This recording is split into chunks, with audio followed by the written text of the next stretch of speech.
And yeah, no, I understand. It's fascinating. And again, by the way, talking to Gary Taubes, why we get fat and what to do about it, the title of his new book. I just want to pry into hormonally why that happens. I completely understand that when you put weight on, your metabolic rate increases, which it does, which is why folks plateau, by the way. You know, I get so many emails from people saying, you know, I lost 15 pounds, but I just can't get the extra off. It's harder to lose the 20th pound than the 10th pound because you don't have metabolism supporting you nearly as much. I'm just trying to understand if it is a hormone issue, why we can't tease it out. And I understand that certain foods could turn on hormones and turn off hormones. Do you think that's how fundamentally people can lose weight and keep it off? Yeah, absolutely, and that's the point I make. And the one of the hardest problems with getting this research accepted is that it's 50-year-old research we're talking about. Again, as far back as the 1920s, when the medical research community had virtually zero idea of what hormones were. Back then they talked about hormonal glands as ductless glands. Their knowledge, they hadn't discovered, they had just discovered insulin. They had discovered growth hormone a few years earlier. And as early as 1920, 1925, they were talking about obesity not being a hormonal disorder because that was the excuse that fat people used so they didn't have to eat in moderation or exercise like lean people did. That's how it was perceived by the medical community. So anyone who said, I have a hormonal disorder, was just saying, I have an excuse for being fat. So the medical community, your predecessors 80-odd years, 90-odd years ago, even before they knew what hormones really were, and had no conception of what genetics was and how traits are passed on through different genes, were claiming that it wasn't a hormonal problem. And this became so pervasive that when it was discovered that the obese and overweight do have hormonal differences from the lean, it wasn't considered relevant to their situation. And, the point, again, that I make is if you go to an endocrinology textbook, like Williams' textbook of endocrinology, which is kind of the seminal book, or you go to a biochemistry textbook like Leninger's, which is the one you'll use in a good med school these days in your biochemistry class, that the latest editions, you don't have to go to a 50-year-old edition, and you look up a fat cell in an index, a technical term for fat cell, it's an adipocyte. So you go to the section on adipocytes and you look up what puts fat in a fat cell, and it'll tell you the hormone insulin does. And this has been known since 1961, 1962, that insulin fundamentally regulates fat accumulation in the fat cell. And we, for all intents and purposes, regulate the amount of insulin in our body by the carbohydrate content of our diet. So as early as the 1960s, it was pretty clear that if you just looked at the biochemistry and the physiology of fat accumulation, you would assume a priori that it's carbohydrates that make us fat. And the interesting thing was through the 1960s, the conventional wisdom was carbohydrates make us fat. There's, in one of the articles I quote, I have a history on the low-carbohydrate diets. One of the articles I quote was from a 1963 British Journal of Nutrition article by one of the co-authors of the sort of seminal British dietetics textbook of the 1960s and 70s. And he said the first sentence of the article was, every woman knows that carbohydrates make them fat.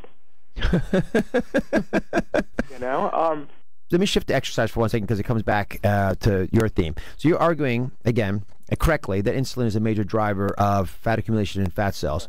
But it turns out that exercise opens up these things called GLUT4 receptors in muscle cells, so they will preferentially take up sugar as well. So why wouldn't well-placed exercise, not necessarily the amount, but well-placed exercise, for example, a half an hour after a meal, doing something like a walk, constitutional, why wouldn't that be an effective way of maintaining hormonal balance and thus keeping your weight down?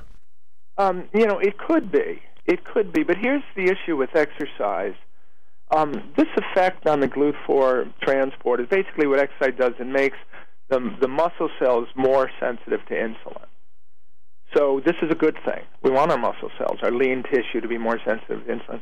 But it does it for a specific reason, because when you exercise, you burn up your glycogen, you use up your glycogen supplies. And just like the fat cells, when they give up their fat, want to get it back, if the hormonal milieu doesn't change, the muscle cells want to restock their glycogen. So basically the reason this exercise has this effect is so the muscle cells can restock their glycogen, and as soon as that glycogen is restocked, you cease to be insulin sensitive more. So I recently talked to an expert on this at Case Western University. I was writing an article for the journal Science about the mechanisms of insulin resistance, and this fellow had been studying. He was actually an exercise physiologist who'd been in the field since the 1960s.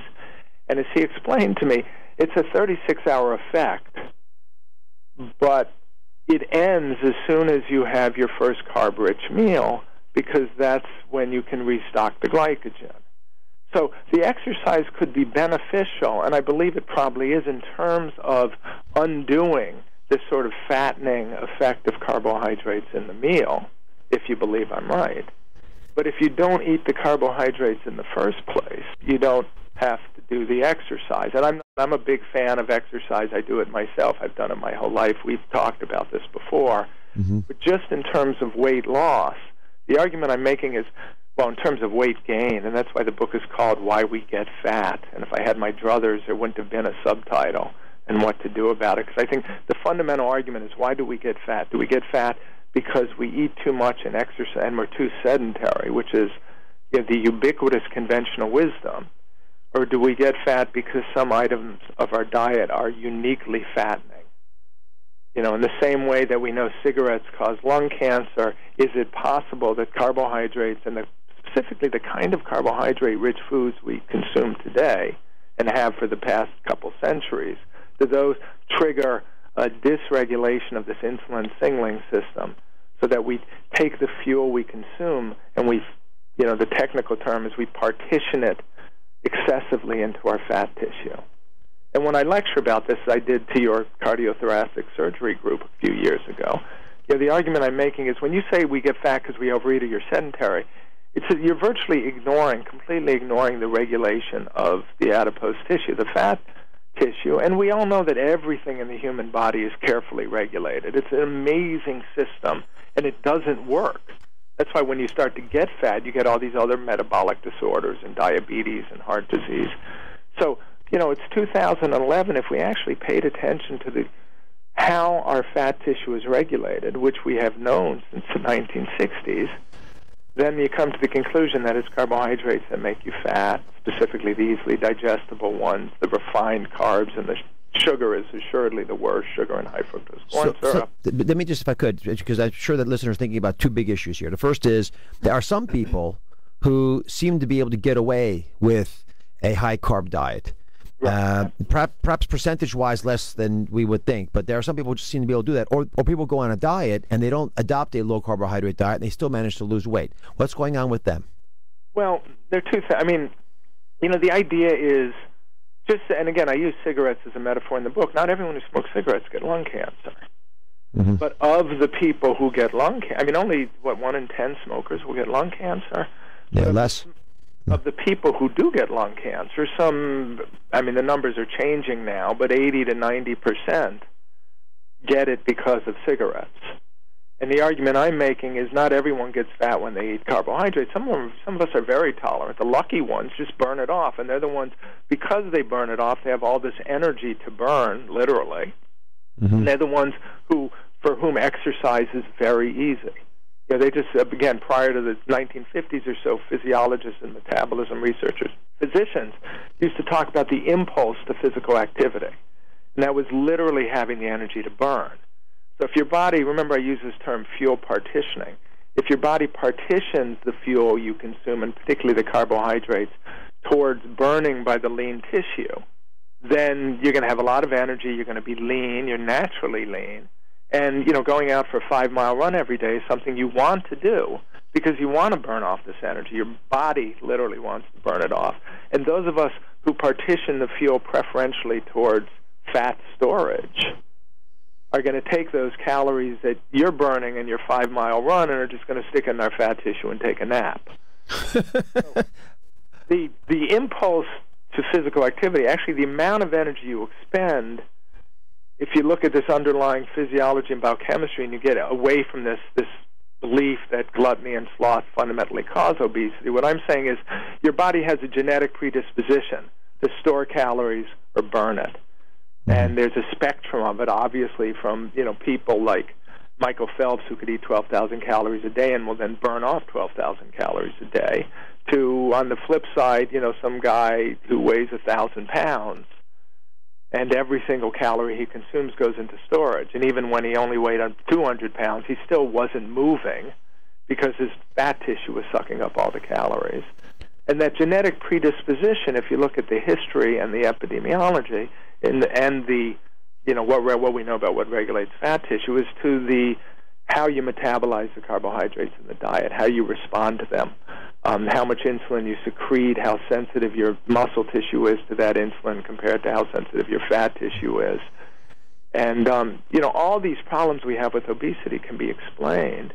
And then getting back to, when you say some people lose weight even without a low-carb diet, and this is a point, I have a chapter on this in the new book.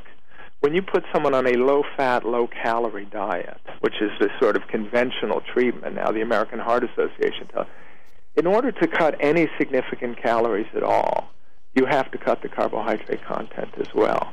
And I work out the numbers in the book, and you have to trust me on the radio station. It's simple algebra. But if you're trying to reduce your diet by, say, 1,000 calories a day, you're going to end up cutting more carb calories than fat calories. Yeah, that makes on a diet.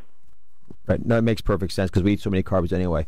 Right. You should check out Why We Get Fat and What to Do About It. It's Gary Taubes' new book. He does outline not only the formulas but tons of fascinating information. I don't care if you're interested in the history of science or how we make decisions or don't, or if you want to lose weight. Those are all good reasons to take a look at it. Another wonderful contribution to the scientific literature because he's willing to be a curmudgeon and push us to think carefully about our thoughts. Gary Taubes, thanks for joining us. Thank you for having me, Mehmet.